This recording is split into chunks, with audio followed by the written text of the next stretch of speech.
जीवन में मरना भला, जो मरी जाने कोय। मरना पहले जो मरे, अजय अमर सो होए। अर्थ, जीते जी ही मरना अच्छा है, यदि कोई मरना जाने तो। मरने के पहले ही जो मर लेता है, वह अजर अमर हो जाता है। शरीर रहते रहते जिसके समस्त अहंकार समाप्त हो गए, वे वासना विजयी ही जीवन मुक्त होते हैं। मैं जानू मन मरी गया, मरी के हुआ भूत। मुझे पीछे उठी लगा, ऐसा मेरा पूत। अर्थ, भूलवश मैंने जाना था कि मेरा मन भर गया, परंतु वह तो मरकर प्रेत हुआ। मरने के बाद भी उठकर मेरे पीछे लग पड़ा, ऐसा ये मेरा मन बालक की तरह है। भक्त मरे क्या रोइए, जो अपने घर जाए।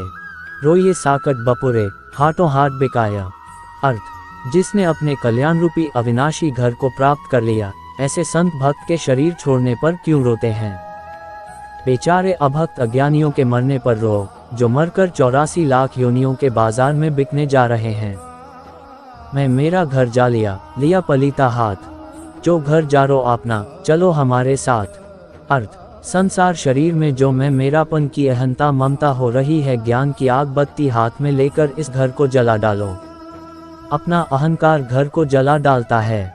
शब्द विचारी जो चले, गुरुमुख होए निहाल। काम क्रोध व्यापी नहीं, कबून न ग्रासै काल। अर्थ, गुरुमुख शब्दों का विचार कर जो आचरण करता है, वह कृतार्थ हो जाता है। उसको काम क्रोध नहीं सताते और वह कभी मन कल्पनाओं के मुख में नहीं पड़ता।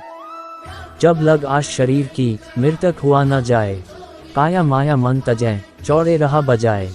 अर्थ, जब तक शरीर की आशा और आसक्ति है, तब तक कोई मन को मिटा नहीं सकता।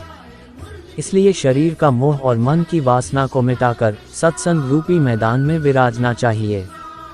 मन को मृतक देखी के, मति माने विश्वास। साधु तहाँ लो भय करे, जो लो पिंजर सांस।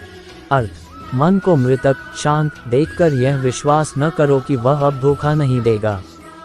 असावधान होने पर वह फिर से चंचल हो सकता है, इसलिए विवेकी संत मन में तब तक भय रखते हैं, जब तक शरीर में सांस चलती है। कबीर मृतक देखकर, मति धरो विश्वास। कबहुं जागई भूत है करे पिर का नाश। अर्थ, ऐ साधक, मन को शांत देखकर निडर मत हो, अन्यथा वह तुम्हारे परमार्थ में मिलकर जागृत होगा और तुम्हें प्रपंच में डालकर पतित करेगा। अजहों तेरा सब मिटे, जो जग माने हार। घर में झजरा होत है, सो घर डारो जार। अर्थ, आज भी तेरा संकट मिट सकता है यदि संसार से हार मानकर निरभिमानी हो जा। तुम्हारे अंधकार रूपी घर में को काम, क्रोधा आदि का झगड़ा हो रहा है, उसे ज्ञान की अग्नि से जला डालो।